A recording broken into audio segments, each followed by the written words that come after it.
Jumpa lagi dengan Kurnia Bintang, Training Make Be Better.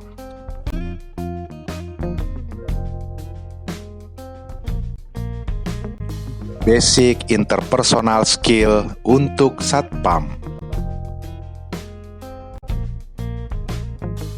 Pendahuluan. Dalam melaksanakan tugas pengawasan dan pengamanan, seorang anggota satpam akan selalu berhubungan dengan orang lain, baik itu klien, staf, karyawan atau pekerja, nasabah, pelanggan, supplier, tamu, aparat, atasan maupun rekan kerja. Untuk berhubungan dengan orang lain tersebut membutuhkan keterampilan tertentu agar tugas dapat dilaksanakan dengan baik dan komunikasi dapat berlangsung dengan lancar. Untuk menjadi anggota satpam yang baik harus memiliki kemampuan-kemampuan yang melekat pada setiap individu anggota satpam.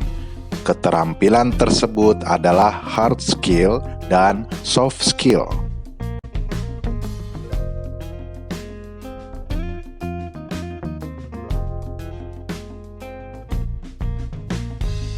Seperti contoh pemain sepak bola. Hard skill pemain sepak bola: berlari, menendang, merebut bola. Soft skill pemain sepak bola: kemampuan bekerja sama, mengambil inisiatif, mengambil keputusan, gigih.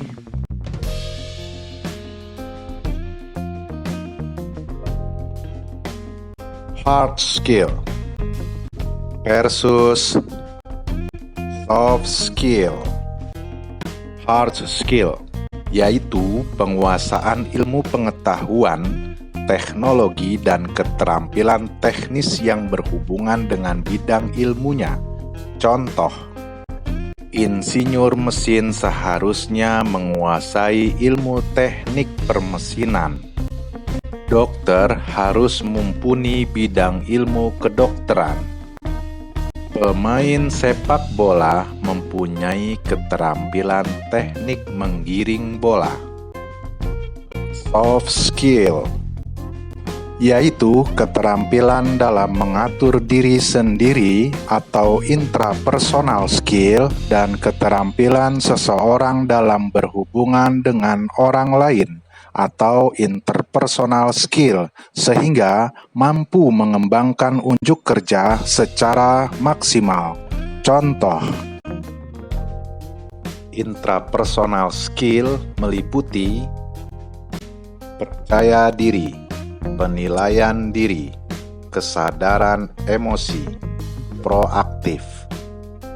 Interpersonal skill meliputi memanfaatkan keragaman, kepemimpinan, komunikasi efektif, sinergi.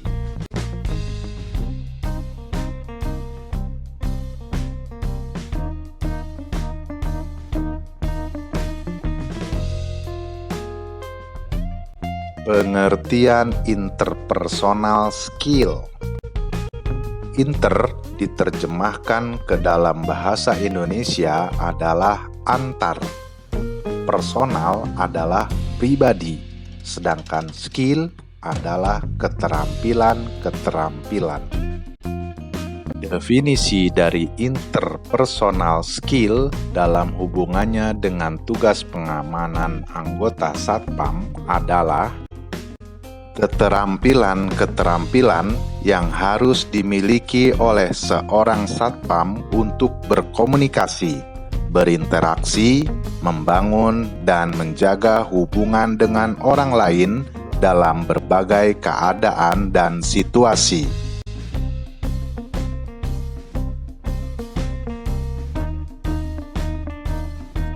Peraturan Kapolri Perkap Nomor 5 Tahun 2008 Bab 5 Materi Pelatihan Bagian ke-1 Pasal 13 Keterampilan dasar perorangan basic interpersonal skill dalam tugas kepolisian atau satpam meliputi: 1.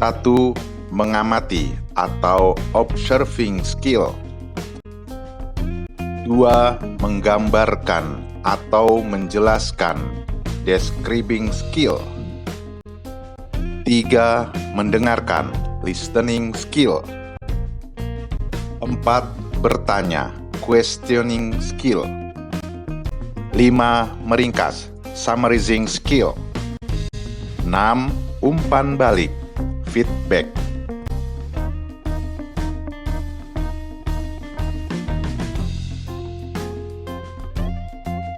Pembahasan pertama, mengamati atau observing skill. Pengertian mengamati mempunyai arti melihat dan memperhatikan sesuatu dengan teliti atau memperhatikan dan mengawasi sesuatu dengan seksama. Dengan berpedoman pada pengertian tersebut, maka yang dimaksud dengan keterampilan mengamati di sini dapat diartikan sebagai sesuatu keterampilan yang dimiliki seseorang untuk mampu melihat dan mengamati suatu objek tertentu yang dilakukan secara teliti dan seksama dengan tidak menganalisis. Keterampilan mengamati merupakan salah satu bentuk keterampilan yang mutlak harus dimiliki anggota satpam. Terutama hal ini dikaitkan dengan tugasnya. Istilah pengamatan banyak dikenal sebagai salah satu metode yang sering digunakan dalam rangka penelitian.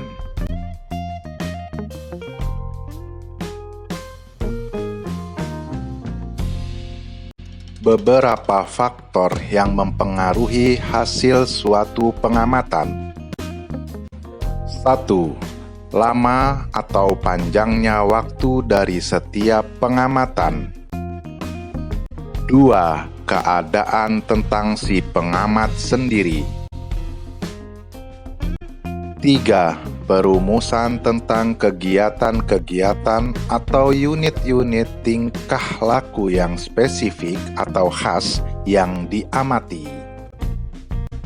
4. Ruang lingkup pengamatan, apakah untuk satu orang atau satu kelompok. 5. Bantu pencatatan, termasuk di dalamnya menggunakan alat-alat yang sesuai. 6. Apakah pengamatan sudah cukup terlatih?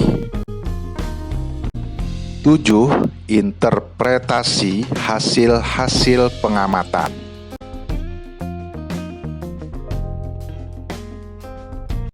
Latihan.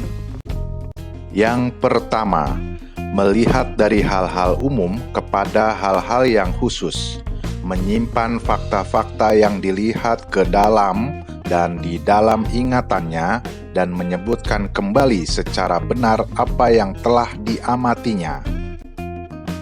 Yang kedua, mengambil posisi yang tepat dikaitkan dengan jarak dan sudut pandang, sehingga akan memudahkan kegiatan pengamatan dimaksud. Yang ketiga, membiasakan diri untuk selalu mencatat dengan mengingat adanya keterbatasan dalam daya ingat kita. Yang keempat, berkonsentrasi selama pengamatan itu dilaksanakan.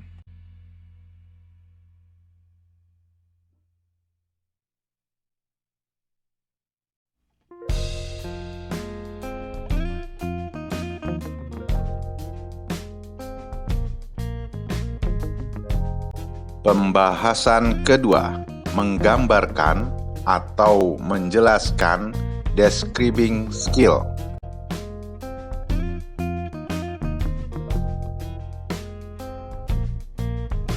Pengertian menggambarkan atau menjelaskan. 1. Menggambarkan menurut Kamus Umum Bahasa Indonesia susunan WJS Purwadarminta adalah melukiskan atau menceritakan suatu peristiwa atau kejadian dan sebagainya. 2. Suatu keterampilan dari seseorang untuk membayangkan, melukiskan, atau menceritakan tentang sesuatu baik objek maupun peristiwa atau kejadian yang merupakan hasil dari pengamatannya yang disampaikan dalam bahasa lisan, tulisan, ataupun simbol-simbol, sehingga jalannya proses komunikasi antara yang memberikan gambaran atau penjelasan dengan yang diberi gambaran atau penjelasan berjalan lancar.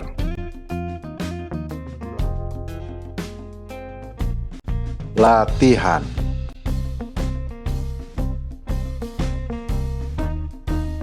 Menjelaskan sesuatu, baik yang berupa objek maupun kejadian atau peristiwa secara sistematis dari hal-hal yang bersifat khusus secara detail dan rinci sehingga dapat dimengerti oleh orang yang diberikan gambaran atau penjelasan.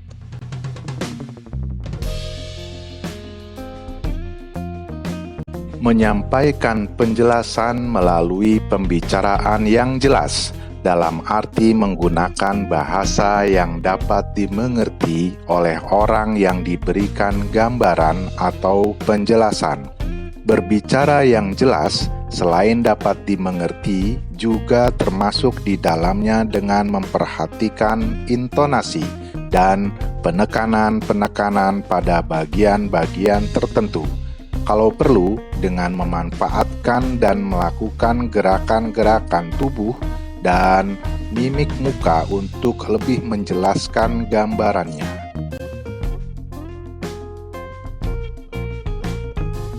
Mewujudkan atau menciptakan suasana yang baik sehingga jalannya proses komunikasi antara yang memberikan gambaran atau penjelasan dengan yang diberikan gambaran atau penjelasan berjalan lancar.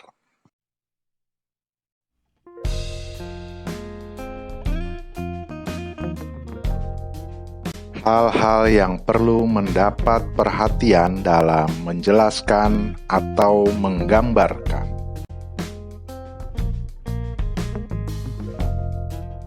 Dalam menjelaskan, selain harus sistematis, dengan bahasa yang mudah dimengerti, perlu disadari bahwa daya serap atau daya tangkap seseorang dalam menerima penjelasan ini belum tentu sama, termasuk daya ingatnya.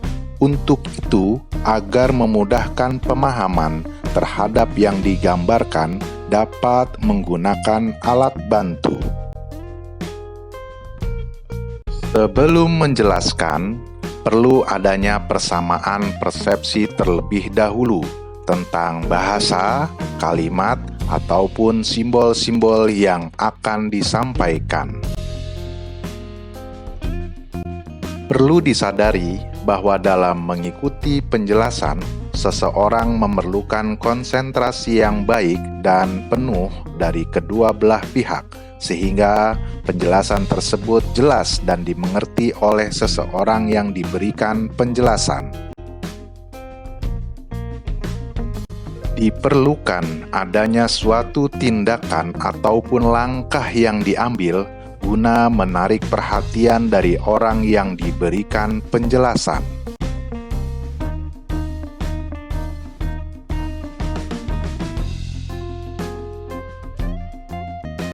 Pembahasan ketiga, mendengarkan, listening skill.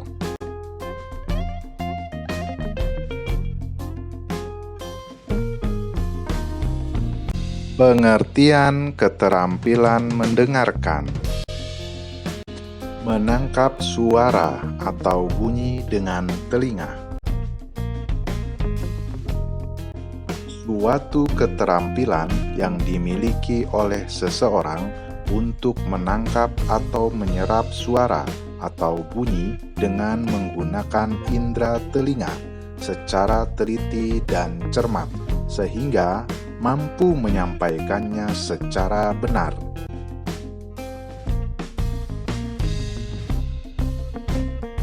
Latihan-latihan untuk memperoleh keterampilan mendengarkan. Pertama, latihan memelihara jarak antara objek dengan dirinya, sehingga segala sesuatu dapat didengar dan dilihat secara jelas. Latihan kedua, menyimpan sesuatu yang didengar dan memasukkan di dalam ingatan. Latihan ketiga, menciptakan suasana yang nyaman dalam mendengarkan sesuatu. Latihan keempat, menangkap sesuatu yang didengar semata-mata berupa fakta. Latihan yang terakhir, membiasakan diri untuk selalu melakukan pencatatan hal-hal yang dianggap penting setelah mendengarkan sesuatu. Hal-hal yang perlu dalam melakukan kegiatan mendengarkan yang baik antara lain: 1. Bahwa untuk dapat menyampaikan kembali secara benar tentang apa yang didengarnya, kita tidak boleh berpersepsi dan diperlukan adanya kesungguhan serta ketelitian daripada masing-masing individu yang mendengarkan. 2. Pendengaran seseorang akan sangat terganggu apabila dalam keadaan atau suasana yang ribut atau hingar-bingar, sehingga diperlukan sekali adanya suasana yang hening agar tidak mengganggu konsentrasi pada saat mendengarkan tersebut. 3. Kita menyadari bahwa kemampuan seseorang untuk menyerap suara dan mengingat itu tidak sama, sehingga untuk dapat menyampaikan kembali tentang apa yang didengarnya ini secara baik dan benar diperlukan adanya alat bantu, baik berupa catatan maupun alat-alat bantu lainnya. 4. Di dalam proses mendengarkan ini sangat diperlukan konsentrasi yang baik sehingga objek yang didengarkan dapat diserap secara sempurna. 5. Apabila pada saat mendengarkan pembicaraan seseorang atau objek tertentu masih ada hal-hal yang dipandang belum jelas, perlu kepada pembicara diminta untuk mengulangi pembicaraannya dengan lebih jelas lagi apabila yang pertama dianggap terlalu pelan. 6. Pentingnya diketahui oleh yang mendengarkan daripada seseorang itu dapat berlangsung dengan baik apabila selama mendengarkan pembicaraan tidak ada yang memotong.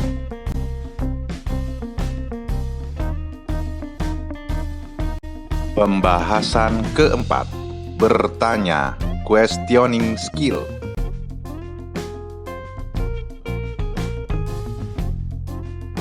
Pengertian bertanya. 1.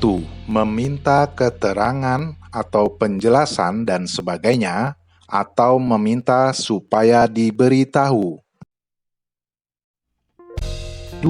Suatu kemampuan yang dimiliki oleh seseorang untuk meminta keterangan atau penjelasan kepada seseorang untuk mendapatkan informasi tentang apa yang belum diketahui ataupun belum dimengerti.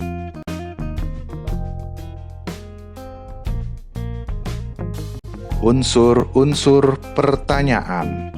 5W plus H. What atau apa, when atau kapan, where atau di mana, which atau yang mana, why atau mengapa, how atau bagaimana.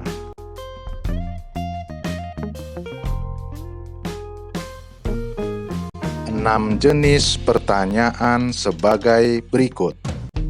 Pertama, open question atau pertanyaan terbuka, yaitu pertanyaan yang diajukan dalam usaha meminta informasi sebanyak mungkin. Kepada si penjawab diberikan kebebasan seluas-luasnya untuk mengemukakan apa yang diketahuinya dari pertanyaan yang diajukan. Kedua, closed question atau pertanyaan tertutup, yaitu pertanyaan yang mengharapkan satu jawaban, ya atau tidak.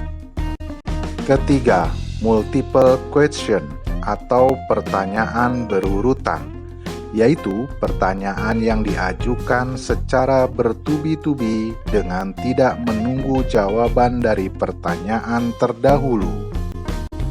Keempat, leading question atau pertanyaan mengarahkan, yaitu pertanyaan yang jawabannya sudah diketahui sebelumnya. Kelima, hypothetical question atau pertanyaan hipotetik, yaitu pertanyaan pengendalian. Keenam, rhetorical question atau pertanyaan retorik, yaitu pertanyaan yang tidak memerlukan jawaban.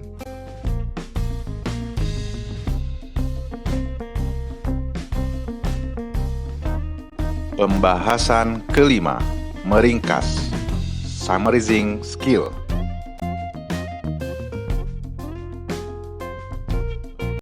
Pengertian meringkas. Pertama, memendekkan cerita atau pembicaraan, mengikuti seakan mengambil intisari saja. Kedua, suatu keterampilan yang dimiliki oleh seseorang untuk memendekkan cerita, pembicaraan, berita atau informasi, laporan dan sebagainya, dengan cara mengambil intisarinya saja, tanpa mengurangi arti dan maksud daripada cerita, pembicaraan, berita atau informasi, ataupun lampiran tersebut. Manfaat membuat ringkasan. 1. Menarik atau menentukan hal-hal yang esensi dari setiap berita atau informasi, laporan kejadian. 2.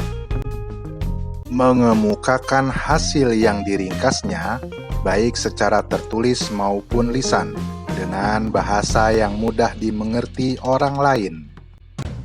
3. Membedakan mana yang dikatakan meringkas dan mana yang dikatakan menyimpulkan. 4. Meringkas sesingkat mungkin, akurat dan mudah dimengerti dari apa yang telah dibacanya. 5. Mengetahui atau menyadari adanya perbedaan persepsi dari setiap orang dalam menanggapi suatu masalah.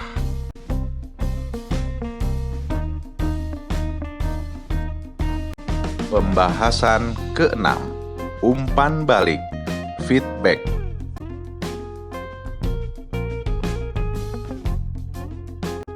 Pengertian memberikan dan menerima umpan balik atau feedback skill. Pertama, suatu hasil atau akibat yang berbalik dan berguna bagi kita sebagai rangsangan atau dorongan dalam melaksanakan tindakan lebih lanjut. 2. Suatu kemampuan atau keterampilan yang dimiliki oleh seseorang untuk menyampaikan sesuatu hal kepada orang lain tentang apa yang dilihat atau didengar dari tindakan orang tersebut, sehingga apa yang disampaikan itu dapat dijadikan perangsang atau pendorong bagi orang tersebut untuk dapat melakukan tindakan yang lebih baik di waktu yang akan datang.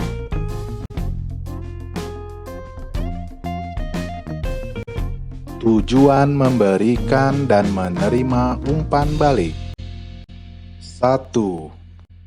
Memberikan umpan balik kepada seseorang dan mengembangkan dirinya tanpa membuat orang tersebut tersinggung atau marah. 2. Memberikan masukan kepada seseorang atau lembaga secara objektif tanpa memberikan atau menambahkan penilaian sendiri atau persepsi pribadi. 3. Mengetahui atau menyadari bahwa memberikan umpan balik bukanlah memberikan nasihat. 4. Memahami akan kesukaran-kesukaran dalam memberikan umpan balik. 5. Membantu seseorang untuk mengetahui kelemahan-kelemahan dan kelebihan-kelebihan yang dimilikinya, sehingga ia dapat memperbaiki penyimpangan-penyimpangan yang terjadi pada dirinya dan memanfaatkan dengan benar apa yang menjadi kelebihannya.